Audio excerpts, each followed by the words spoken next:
Ang pagpili sa 7 kalalaki.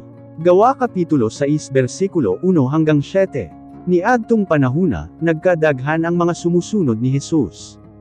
Unya nagbagulbol ang mga Hudyo kon sang pinulungan Griego batok sa mga Hudyo kon sang pinulungan Hebreo tungod kay wala mahatagi sa adlaw-adlaw nga rasyon ang ilang mga balong babayi. Busagi tawag sa 12 ka mga apostoles ang tanang mga tumutuo.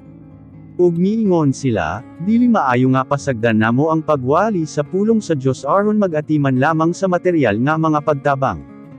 Busa, mga kaigsuunan, pagpili kamo gikan sa inyong mga kauban ug 7 kalalaki nga may maayong dungog, maalamon, ug gigamhan sa Espiritu Santo.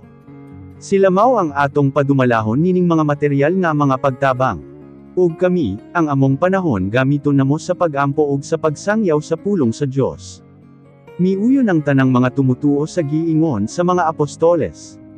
Busa gipili nila si Esteban, o sa katawo nga may hugot nga pagtuo kang Hesus ug gigamhan sa Espiritu Santo. Gipili usab nila si Felipe, si Procuro, si Nicanor, si Timon, si Parmenas, ug si Nicolas nga taga Antioquia.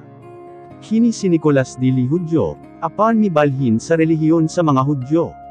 Gidala nila sila nga mga napili ngadto sa mga apostoles, ug nagampo ang mga apostoles alang kanila, ug gipandungan nila sila sa ilang mga kamot.